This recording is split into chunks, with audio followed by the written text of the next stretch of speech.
작은 교회를 섬기는 후배 목사님이 겪은 일입니다. 쓰라린 경험이라고 합니다. 그런데 쓰라리지 않습니다. 밤에 노인 한 분이 교회로 들어오셨습니다. 기도하고 싶다는 말을 하셨습니다.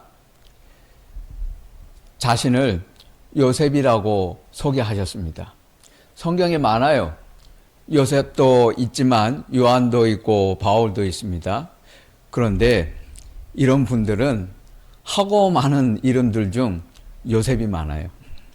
주머니에서 하모니카를 꺼내서 찬송가로 연주하셨습니다. 예수를 믿지 않는 분이. 근데 찬송가는 또 알아요. 이런 분들은 악기 하나씩은 가지고 나타납니다. 제가 많이 봤어요. 어떤 청년은 바이올린, 첼로도 들고 오는 걸 봤습니다. 재능이 있어 보여요. 접힌 꾸깃꾸깃한 헌금도 냈습니다. 세상살이가 힘들다고 푸념하셨습니다. 중간에 유명한 성경 구절도 되셨습니다. 준비 많이 하셨어요. 목사님이 감동을 받았어요.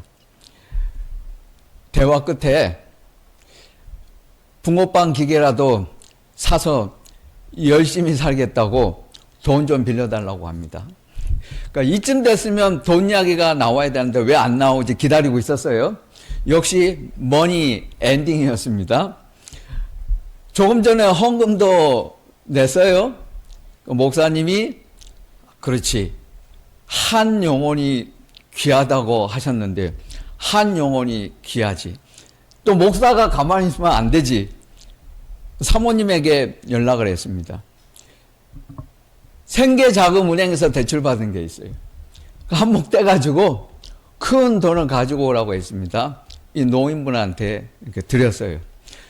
조건은 예수 믿으시라고. 손을 잡고 목사님이 열심히 거룩한 목소리로 몸을 흔들면서 기도했습니다. 전도했어요. 마무리 결심 기도도 했습니다. 주일에 와서 반드시 갖겠다고 장담을 했어요. 주일에 아침이 되었습니다. 이 노인분은 당연히 나타나지 않았습니다. 그럼 나타날 줄 알았어요. 이런 사람들 안 옵니다. 이용당한 작은 개척교회 목사님의 이야기에 마음이 아프세요? 순진한 목사님의 이야기가 씁쓸합니까? 하나도 그렇지 않습니다. 그렇게 한 영혼이 귀해요? 그랬으면 밤을 새워서라도 설교 준비할 생각을 해야지. 평신도가 해도 되는 허드렛 일이나 하고 있어요. 설교 준비는 뒷전이고 아무나 해도 되는 일에 가서 엉뚱한 데 시간 쓰고 이러면서 목회한다고 하면 되겠어요? 사모님도 같은 마음이라 속을 수밖에 없었다고 합니다. 한 번이 아니에요. 전에 속은 적이 있어요. 근데 또 속았어. 근본적으로 문제가 있는 사람들입니다. 신앙이 잘못된 것이에요. 처음부터 잘못 배웠어요. 한 영혼을 사랑한다는 것이 어떻게 하는 것인지를 전혀 모르고 있잖아요. 하나님께서 지극히 작은 자에게라도 최선을 다해서 말씀을 전하라 하시지 누가 불쌍한 이웃인지 분간도 못하면서 지극히 작은 자라고 생각해서 돈 빌려주라고 하시지 않아요. 교인을 가장 사랑하는 방법은 목사가 목숨 걸고 설교하는 일이에요. 그게 교인을 가장 아끼고 사랑하는 사람입니다. 그런데 그것도 모르면서 돈 빌려주는 게, 음식 대접하는 게 한 영혼을 사랑하는 것이라고 착각하고 있어요. 그건 사랑하는 게 아니에요. 자기가 잘못 알고 있었던 거지. 하나님은 그렇게 하라고 하신 적 없어요. 근본적으로 믿음이 잘못되어 있어요. 신앙이 잘못되어 있어요. 사랑이 뭔지도 모르면서 한 영혼을 사랑한다 그래요? 그러니까 힘들고 고생만 하지. 그 자랑이라고 해요? 그 자랑 아니에요, 여러분. 생각을 잘해야 합니다. 요즘 사람들 살기 힘들다는 말을 많이 합니다. 그런데 같은 길을 가면 결과는 똑같습니다. 열정을 다해도 결과는 똑같습니다. 밝은 내일을 아무리 다짐하고 다짐해도 결과는 똑같습니다. 기다린다고 행복한 일이 생기는 건 아니에요. 지금까지 내가 살아왔던 모습과 똑같으면 결과도 똑같습니다. 달라지지 않아요. 어떤 사람들은 인생을 히치하이크처럼 생각하는 사람들이 있어요. 히치하이크 해보셨어요? 무전 여행자가 지나가는 남의 차에 올라타는 일입니다. 얻어 타지요. 히치하이크가 좋다는 사람들의 생각입니다. 재미있는 모험이다. 생각보다 안전하다. 다양한 사람을 만날 기회다. 돈 들이지 않고 손쉽게 외국어를 배울 수 있다. 추억에 남는 여행이다.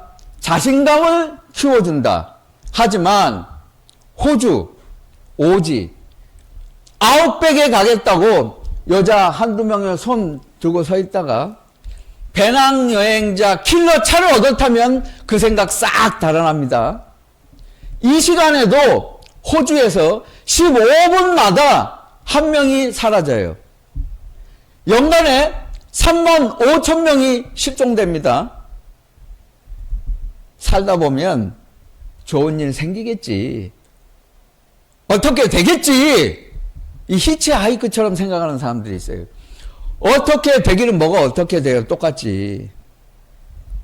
그렇게 인생을 막연하게 생각하고 하나님 믿는 것을 막연하게 생각하는 사람들은 가장 행복했던 순간이 가장 불행한 공포로 바뀌는 수가 있어요.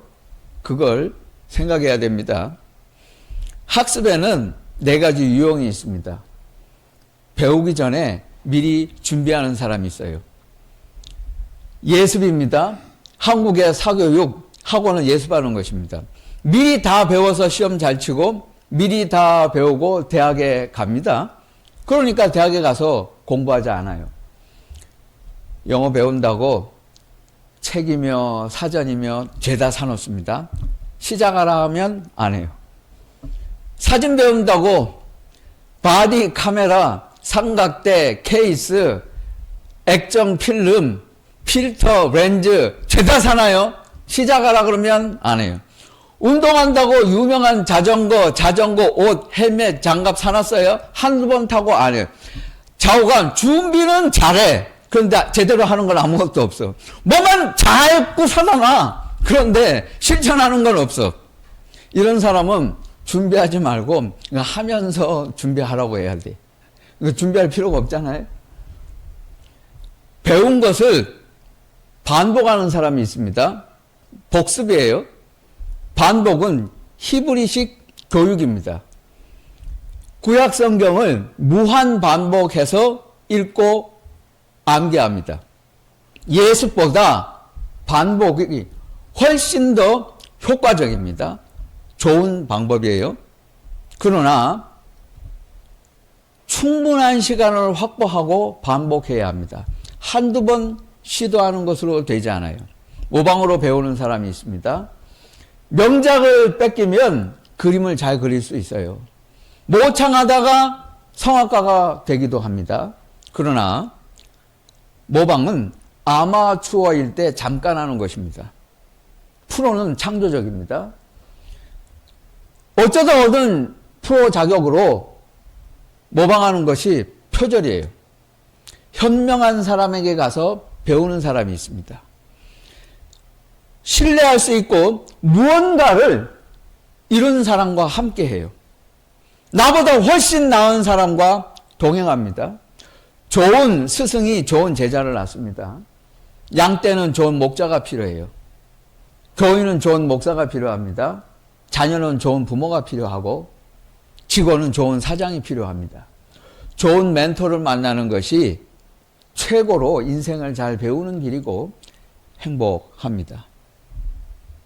오늘 말씀은 예수님께서 제자도를 말씀하시는 장면입니다.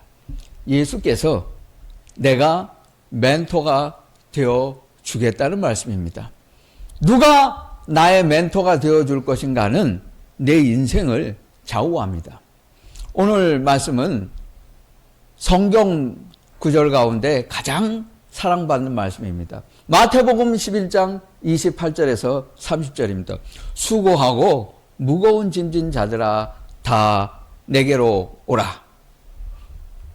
예수님께서 요약을 하셨습니다. 제자도는 이것이다. 중요한 배경이 있습니다. 서기관들과 바리새인들은 모세의 자리에 있었습니다. 특히 바리새인들은 자기들 율법 해석자요 교사로서 최고 권위를 가진다고 주장했습니다. 이들이 만든 유대교 체계는 복잡했어요. 예수님 시대의 모든 유대인은 하나님을 믿는 신자들이었습니다. 그런데 바리새인과 서기관들이 만든 유대교 형식이 너무 많았어요. 규정이 많아요. 그들이 말하는 율법은 평범한 사람들에게 걸림돌이었습니다. 하나님을 가까이 하려는 사람들에게 장애가 되었어요. 그들이 말하는 신앙은 자신들의 기득권과 유대교를 유지하기 위한 것이었을 뿐 신자들을 위한 것은 없었습니다. 그 모든 짐을 평범한 사람들이, 일반 사람들이 지고 있었어요. 모두가 하나님을 가까이 하려는 사람들에게는 짐덩어리였습니다. 예수님 말씀하십니다. 이제 그 짐을 내려놓으라는 것이에요. 그 정도의 짐을 내려놓으라는 것입니다. 수고하고 무거운 짐을 진 자들아 다 내려놓고 내게로 오라. 성도 여러분, 제가 우리 교회에서 여러분과 함께 생활을 시작할 때에 진심으로 부탁드린 것이 있습니다. 지금까지 신앙생활 해오던 습관을 다 버리라고 말씀을 드렸습니다. 그렇지 않으면 안 된다고. 다른 데서 배운 것을 다 버리라고 말씀을 드렸어요. 과장하면 다른 교회에서 배우고 온 것을 인정하지 않습니다. 예수인들 교회에서는 예수님께 기본부터 다시 배워야 합니다. 저기서 조금, 여기서 조금 배운 신앙, 주워서 듣고 배운 신앙, 성경 없는 무당, 푸닥거리 같은 순복음 스타일 예배, 오두방정 기도, 지성 없는 믿음을 버려야 깊이 있는 그리스도인이 됩니다. 그래야 그 다음에 내 영혼의 부흥이 시작합니다. 그 다음에 폭발적인 교회 부흥이 시작해요. 그 전에는 안 돼요. 내 영혼이 부흥해야 돼. 그게 먼저예요. 그러기 위해서는 지금까지 내가 잘못 믿어왔던 것들을 다 버려야 돼요. 그것이 없이 앞으로 단 한 걸음도 전진할 수 없고 여러분의 삶은 개선되지 않아요. 이것을 명심하세요. 다 버려야 돼요. 철저하게 지워야 합니다. 그건 다 없다고 생각을 해야 돼요. 기본부터 다시 시작을 해야 합니다. 어떤 교회도 과거를 끊지 않고 부흥한 예는 없습니다. 어떤 개인도 과거를 끊지 않고 예수님을 제대로 믿은 예는 없어요. 철저하게 다 지금까지 내가 믿어왔던 것, 알고 있던 것, 교회에서 생활해왔던 모습을 다 버리지 않으면 안 됩니다. 내게로 오라. 예수님의 말씀은 그것을 끊고 그 사슬을 끊어버리고 내게로 오라는 말씀이에요. 오라는 말은 예수님의 자비로운 초대입니다. 종교적으로 억눌린 것들에서 탈출하라는 호소예요. 지금 내가 의지하는 것들에서 돌아서라는 말씀입니다. 내게로 오라. 나는 주님을 가리키는 인칭 대명사입니다. 주님이 말씀하세요. 내게로 오라. 바리새인들과 서기관들은 말했습니다. 우리에게 오라. 우리 생각대로 하고 우리 종교 시스템에 따르라. 이렇게 말했습니다. 거기에는 의문만 있고 기쁨은 없었습니다. 예수님은 반대로 말씀하세요. 내게로 오라. 무엇이 다른가요? 요점이 무엇입니까? 기독교 신앙은 예수 그리스도 그분과의 관계입니다. 다른 것은 생각하지 마세요. 예수님의 초대는 종교 시스템이나 프로그램에 초대하는 것이 아니에요. 제자를 양성하는 사람이나 어떤 인간 지도자에게 오라는 초대가 아니에요. 이상하지 않아요? 많은 교회에서 교인을 양성한다고 하면서 목사가 예수님 닮은 사람을 만들지 않아요. 자기에게 복종하는 사람을 만들려고 그래. 자기 말 잘 듣는 사람 만들려고 그래. 자기 사람 만들려고 그러고, 자기 말 듣지 않으면 저주받는다 그러고, 그 외에 일만 생기면 돈만 가져오라는 소리만 해대고, 사꾼이요. 사람을 자기에게 끌어들이려고 해요. 나에게 동의하고, 내 생각처럼 하고, 내 말대로 하고, 나처럼 행동하고, 나처럼 가르치고, 나처럼 하면 성공할 것이라고 꼬드깁니다. 나처럼 사역하라 그래. 나처럼 목회하면 성공한다고 주입시키는 사꾼 목사들이 얼마나 많은지 몰라요? 예수님은 이렇게 말씀하셨습니다. 그것이 아니고 내게로 오라. 그러면 내가 너희를 위해 모든 것을 하겠다고 말씀하셨습니다. 이게 달라요. 너희를 쉬게 하리라. 예수님께서 쉬게 하신다고 했는데 이렇게 말씀하시고는 그 다음에 보면 뒷말에 이렇게 되어 있습니다. 멍에를 매라. 쉬라고 하셔놓고 멍에를 매라 그럽니다. 그거 쉬는 게 아니죠. 멍에를 매는데 이건 힘을 써야 하는 일입니다. 왜 예수님께서 이런 말씀을 하셨을까? 앞뒤가 맞지 않는 것 같아요? 쉬라고 해놓고는 멍에를 매라. 예수님의 해결책은 해결책이 아닌 것 같습니다. 멍에는 멍에니까. 그렇지 않아요. 예수님께서 멍에를 매라고 하신 이유는 지금 주님께 맡기는 것 말고는 다른 길은 없다는 최후 통첩입니다. 예수님의 멍에를 메고 그분의 인도 아래 나 자신을 맡기라는 것이에요. 두려워하지 마라. 어려워하지 말고 내게로 오라. 나는 너희의 이전 주인과 다르다. 그 주인은 너희를 억압했다. 그래서 너희가 힘든 거야. 그러나 내게로 오라. 그러면 나의 짐은 가볍다. 이 멍에를 메라. 무슨 뜻일까요? 옛날 팔레스타인에서 예수님 시대에 밭을 가는 풍경은 우리들이 보는 것과는 다릅니다. 한 농부가 소 2마리를 한 팀으로 해서 쟁기질합니다. 쟁기 하나에 소 2마리를 통으로 멍에 하나에 씌워요. 그리고 한 사람이 몰면서 일합니다. 소 1마리는 힘센 무소예요. 큰 소입니다. 나머지 다른 1마리는 아주 작은 소예요. 1마리는 키가 커요. 1마리는 아주 키가 작은 소입니다. 이렇게 되면 비록 멍에는 두 소에게 동등하게 씌우지만 멍에를 메고 그 무게를 감당하고 쟁기를 끄는 힘은 큰 소가 다 쓰게 될 수밖에 없어요. 작은 소는 멍에는 같이 매지만 실제로 힘을 쓸 일은 없어요. 왜냐하면 큰 소가 힘을 써서 밀고 나가면 작은 소는 멍에 목만 걸치고 끌려가면서 따라가기만 하면 돼. 이거 쉬워요. 사실 별다른 노력을 할 필요는 없어요.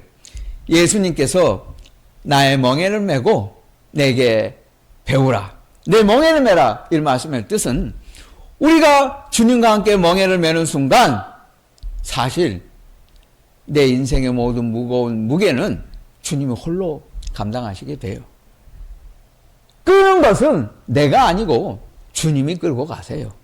그래서 우리는 끄는 신용만 해도, 멍에를 메는 신용만 하고도 주님이 성취하신 노동의 기쁨과 결과를 나누어 가지게 됩니다. 이것이 주님의 마음이에요. 이건 어렵고 힘든 일도 아닙니다. 그 멍에를 매기만 하면 돼요. 내게 배우라. 아니, 쉼을 얻으리라 말씀하셨는데 또 배우라고 하십니다. 이 배우는 것도 쉬는 것은 아닙니다. 그러나 배우라고 말씀하세요. 여러분이 선한 일이라고 생각했던 가치가 잘못된 것일 수 있어요. 여러분이 정의롭다고 여긴 일이 정의롭지 않은 일이 될 수 있어요. 오히려 그것이 불의가 될 수 있어요. 내가 중요하다고 생각했지만 그것은 가장 하찮은 일이 될 수 있어요. 내가 소중한 가치라고 여겼던 것이 모두 송두리째 잘못된 것이라는 것을 알 수 있어야 합니다. 내게 배우라. 지금까지 잘못 하나님의 말씀을 배웠기 때문에, 알았기 때문에 제대로 믿지 못해서 불행해진 것입니다. 그래서 힘든 것이에요. 이제부터는 제대로 배우라는 것입니다. 이사야 55장의 초대입니다. 너희 목마른 자들아 물로 나오라. 물이 무엇입니까? 하나님의 말씀이에요. 수고하고 무거운 짐진 자들아 다 내게로 오라. 이것도 말씀 앞으로 초대하신 것입니다. 예수님은 행사, 대형 집회, 대회 이런 데로 초대하시지 않아요. 예수님은 하나님의 말씀 앞으로 오라. 말씀 앞으로 초대하시는 분입니다. 우리가 이것을 놓치면 안 돼요. 하나님의 말씀 앞으로 나와서 제대로 배우지 않으면 그 어떤 것도 소용없습니다. 슬기롭고 지혜 있는 자들에게는 감추시고 어린아이들에게는 나타내신 것을 감사하나이다. 슬기롭고 지혜로운 자들이란 똑똑한 채 하는 자들이에요. 나는 이쯤 됐으면 예수님을 그래도 나름대로 믿어왔어. 난 좀 알아. 이런 사람들, 이거 가장 문제 있는 사람들입니다. 스스로 예수를 잘하고 나는 예수님의 제자고 나는 믿는다고 생각하는 사람들, 똑똑한 채 아는데 제대로 모르고 있어요. 그런 자들을 가리키고 있습니다. 어린아이 같은 자들은 무거운 짐을 진 자들입니다. 깨끗이 나를 인정하고 여기서 사슬을 끊고 주님 앞에 나를 복종하겠다는 사람들입니다. 그런 사람들에게는 축복이 있습니다. 지금까지 제가 아는 사파들을 봤는데 가장 인상 깊은 그림이 하나 있어요. 근데 작가가 무명입니다. 누가 그렸는지 알 수 없어요. 이게 어느 박물관에 걸려 있는지는 모르겠습니다. 개인 소장인지는 아닌지는 확실하지 않아요. 아무튼 이 그림을 보면 세 가족이 산길을 오르고 있습니다. 언덕길이에요. 아빠, 엄마가 있고 딸아이가 있어요. 아버지가 여행용 가방 하나를 들고 있습니다. 그런데 저 언덕 뒤에 보면 자동차가 서 있어요. 세 가족이 타고 온 자동차인데 고장났어요. 그 후드 뚜껑을 열어놓고 차를 거기에 세워놨어요. 고장이 났으니까 하는 수 없이 차에서 내렸습니다. 그래서 힘들지만 어쩔 수 없이 언덕을 걸어서 올라오고 있어요. 그런데 이 그림을 보면 맨 앞에는 예수님이 걸어가고 계세요. 예수님께서 양손과 팔에 여행용 가방, 수트케이스, 크고 작은 거 4개를 이렇게 들고 가세요. 고장난 차는 이것입니다. 우리 인생이 잘못될 수 있어요. 고장날 수 있어요. 그때 무거운 짐을 예수님이 다 들고 가세요. 우리는 짐을 내어드리면 돼요. 짐 하나는 아빠가 들고 있습니다. 우리가 눈을 감고 기도합니다. 눈을 뜨면 현실이 싹 안개처럼 사라지나요? 문제는 그대로 있어요. 그러나 문제가 되지 않아요. 왜냐하면 내가 감당할 수 있고 여전히 우리는 그런 시련을 통과해야 돼요. 그러나 내가 감당할 수 없는 무게는 주님이 다 가지고 가세요. 그러므로 염려할 것이 없어요. 여러분, 우리 주님은 항상 우리 곁에 계셔서 우리 삶의 무게를 책임지고 짐을 져 주시기를 원해요. 그런데 중요한 사실이 있어요. 주님은 여러분을 존중하세요. 여러분이 그냥 기도만 한다고 예수님께서 강제로 그 짐을 빼앗아 가지고 가서 들고 가시지는 않아요. 내가 내 짐을 고통스럽고 힘이 들다면 예수님께 드려야 돼요.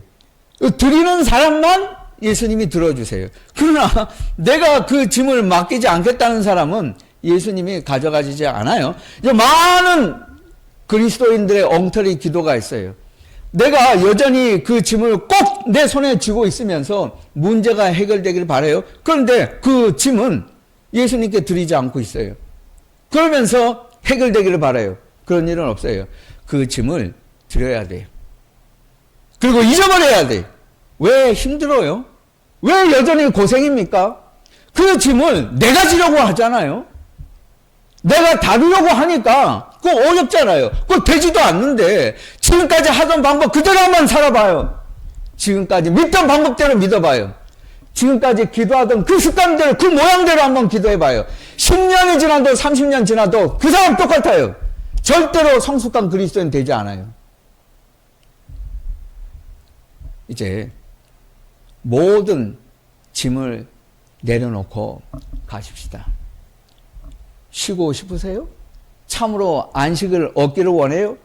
먼저 할 일이 있어요. 예수님은 그 전에 이것을 하라. 내게 오라. 그리고 내 멍에를 메라. 내게 배우라. 그런 다음에 쉬는 것이에요. 많은 그리스도인이 주님의 멍에를 메고 배울 생각을 하지 않습니다. 그러면서도 쉬는 건 좋아해요. 쉴 수 없어요. 제대로 하지 않고 쉬면 그거 불행이에요. 쉬어도 쉬는 게 아니에요. 늘 불안해요. 늘 갈증이고 늘 허전하고 불안해서 견딜 수 없어요. 왜? 제대로 시작하지 않았으니까. 제대로 하나님의 말씀을 배우지 못했으니까. 제대로 그 말씀을 깨닫지 못했기 때문이요. 말씀대로 제대로 시작하지 못했기 때문입니다. 내게로 오라. 내 멍에를 메고 내게 배우라. 그러면 너희가 편히 쉴 것이다. 매일 날마다 우리 짐을 지시는 주 구원이신 하나님을 찬송할지로다. 여호와께 내 짐을 맡기라. 그가 너를 붙드시고 너를 영원히 요동치 않게 하시리로다.